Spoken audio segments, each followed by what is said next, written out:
ಅಂತಂದರೆ ಎಷ್ಟೋ ಜನ ಮಕ್ಕಳಿಗೆ ಮಾಂತ್ರಿಕ ಬಾಧೆ ಆಗಿರುತ್ತೆ, ಜೊತೆಗೆ ನಕಾರಾತ್ಮಕ ಶಕ್ತಿಗಳು ಆಗಿರುತ್ತೆ. ಅದರ ಜೊತೆಗೇನೆ ಕೆಲವೊಂದೊಂದು ಸಂದರ್ಭದಲ್ಲಿ ಹಲವಾರು ಸಮಸ್ಯೆಗೆ ಆ ಮಕ್ಕಳು ತುತ್ತಾಗ್ತಾ ಇರ್ತಾರೆ. ನೋಡಿ, ಎಷ್ಟೋ ಸತಿ ಹುಟ್ಟಿರುವಂತಹ ಮಕ್ಕಳಿರುತ್ತೆ, ಅಂತಹ ಮಕ್ಕಳು ಹಾಲು ಕುಡಿಯೋದೇ ಇರ್ಬೋದು, ಅಥವಾ ಅನಾರೋಗ್ಯ ಆಗ್ತಾ ಇರೋದು, ಪದೇ ಪದೇ ಜ್ವರ ಬರ್ತಾ ಇರ್ಬೋದು, ಪದೇ ಪದೇ ಅದು ಮಗು ಅಳ್ತಾ ಇರೋದು, ಅಥವಾ ಮೋಷನ್ ಹೋಗೋದೇ ಇರುವಂಥದ್ದು, ಯೂರಿನ್ ಮಾಡೋದೇ ಇರುವಂಥದ್ದು, ಒಂಥರ ಬೆಚ್ಚಿ ಬೀಳೋದು, ಇದೆಲ್ಲವೂ ಇದೆ.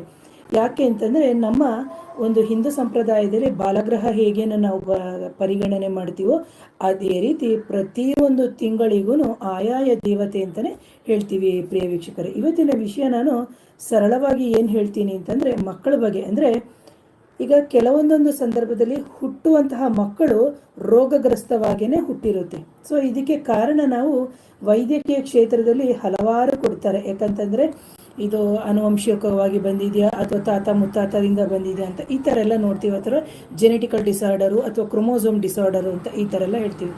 ಆದರೆ ಇಲ್ಲಿ ಇವತ್ತು ನಾನು ಹೇಳ್ತಿರುವಂತಹ ವಿಷಯ ಏನಂದರೆ, ತಂದೆ ತಾಯಿನೂ ಎಜುಕೇಟೆಡ್ ಆಗಿರ್ತಾರೆ, ತಂದೆ ತಾಯಿಂದಿರೂ ಎಲ್ಲ ಥರದಲ್ಲಿ ಅನುಕೂಲವಂತರೂ ಆಗಿರ್ತಾರೆ.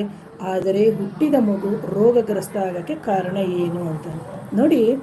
ಇಲ್ಲಿ ನಾನು ತಮ್ನೇಲಲ್ಲಿ ಹಾಕಿದ್ದೀನಿ ಏನು ಅಂತ ಹೇಳ್ಬಿಟ್ಟು, ಮಾಂತ್ರಿಕ ಬಾಧೆ ಆಗಿರ್ಬೋದು, ಅಥವಾ ನಕಾರಾತ್ಮಕ ಶಕ್ತಿ ಇದ್ದಂತಹ ಸಂದರ್ಭದಲ್ಲಿ ಮಕ್ಕಳಿಗೆ ಅನಾರೋಗ್ಯ ಉಂಟಾಗುತ್ತೆ. ಒಂದು ಪ್ರಿಯ ವೀಕ್ಷಕರೇ, ಹಾಗೇನೇ ಇನ್ನೊಂದೇನು ಹೇಳ್ತೀನಿ ಅಂದರೆ, ಹುಟ್ಟುವಾಗಲೇ ಪ್ರೇತ ಬಾಧೆ ಇದ್ದರೆ ಅಥವಾ ನೆಗೆಟಿವ್ ಎನರ್ಜಿಯನ್ನು ಹೊತ್ಕೊಂಡು ತಂದಿರೋ ಅಥವಾ ಜನ್ಮಾಂತರದ ಕರ್ಮಗಳು ಅಥವಾ ಜನ್ಮಾಂತರದಲ್ಲೇ ಒಂದು ಬೆಸ್ತುಕೊಂಡು ಹುಟ್ಟಿರುತ್ತೆ ಇಂತಹ ಒಂದು ಏನು ಮಕ್ಕಳು ಅಂತ ಇದ್ದಾಗ, ಅವರು ಹೋದ ಜನ್ಮದಲ್ಲಿ ಏನು ತೊಂದರೆ ಅನುಭವಿಸಿದ್ರೋ ಅದೇ ರೀತಿ ಈ ಜನ್ಮದಲ್ಲೂ ಸೂಕ್ಷ್ಮ ಶರೀರವನ್ನು ಹೊತ್ಕೊಂಡು ಬಂದಿರ್ತಾರೆ. ಅಂತಹ ಸೂಕ್ಷ್ಮ ಶರೀರದಿಂದ ಹುಟ್ಟುವಂತಹ ಮಕ್ಕಳು ರೋಗಗ್ರಸ್ತವಾಗಿ ಹುಟ್ಟುತ್ತಾರೆ. ಪ್ರಿಯ ವೀಕ್ಷಕರೇ, ಹಾಗಾಗಿ ಕೆಲವೊಂದೊಂದು ಸಂದರ್ಭದಲ್ಲಿ ತಂದೆ ತಾಯಿಂದಿರು ಆರೋಗ್ಯವಾಗಿರ್ಬೋದು, ಅಥವಾ ವಿದ್ಯಾವಂತರಾಗಿರ್ಬೋದು, ಸಕಲ ಐಶ್ವರ್ಯಧಾತರು ಆಗಿರ್ಬೋದು, ಆದರೆ ಹುಟ್ಟುವಂತಹ ಮಕ್ಕಳು ಕಾಯಿಲೆ ರೂಪದಲ್ಲಿ ಹುಟ್ಟಿರ್ತಾರೆ. ಇದಕ್ಕೆ ಕಾರಣ ಇಷ್ಟೇನೆ, ಒಂದು ನಮ್ಮ ಜನ್ಮಾಂತರದ ಕರ್ಮಗಳು, ಎರಡನೇದು ಬಂದು ಆ ಮಗು ಹೊತ್ತು ತಂದಿರುವಂಥ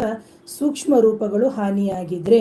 ಎಕ್ಸಾಂಪಲ್ ಕೊಡೋದಾದರೆ, ಈಗ ಒಂದು ಮಗು ಹುಟ್ಟಿತು ಅಂತಾನೆ, ಹುಟ್ಟುವಾಗಲೇ ಕೈದೇನೋ ಪ್ರಾಬ್ಲಮ್ಮು, ಕಾಲು ಪ್ರಾಬ್ಲಮ್ಮು, ಬಾಯಿ ಏನೋ ತಿರ್ಕೊಂಡಿರುತ್ತೆ, ಅಥವಾ ಒಂಥರ ಡಿಸೇಬಲ್ ಚೈಲ್ಡ್, ಅಥವಾ ಕೂತಲ್ಲೇ ಕೂತಿರೋದು, ಅಥವಾ ಕಣ್ಣಿಗೆ ಸಂಬಂಧಪಟ್ಟಂತಹ ತೊಂದರೆಗಳು, ಅಂದರೆ ಈ ಥರ ವಿಚಿತ್ರವಾದಂತಹ ಒಂದು ಸಮಸ್ಯೆಗಳು ಇರುತ್ತೆ ಪ್ರಿಯ ವೀಕ್ಷಕರಿಗೆ. ಅಂತಹ ಸಂದರ್ಭದಲ್ಲಿ ಯಾಕೆ ಅಂತ ಹೇಳ್ಬಿಟ್ಟು ದೊಡ್ಡ ಆಸ್ಪತ್ರೆಗಳಲ್ಲಿ ಎಲ್ಲ ಕಡೆ ಅವರು ಪರೀಕ್ಷೆಗಳನ್ನು ಮಾಡಿಸಿರ್ತಾರೆ. ಆದರೂ ಸಮೇತ ಅವರಿಗೆ ಇದು ಪರಿಹಾರವೇ ಸಿಕ್ಕಲ್ಲ. ನೀವು ನೋಡಿರ್ಬೋದು, ಕೆಲವು ಮಕ್ಕಳು ಒಂಥರ ಏನು ನ್ಯೂರಲಾಜಿಕಲ್ ಪ್ರಾಬ್ಲಮ್ ಆಗಿ ಒಂಥರ ಡಿಸೇಬಲ್ ಚೈಲ್ಡ್ ಥರ ಹುಟ್ಟಿ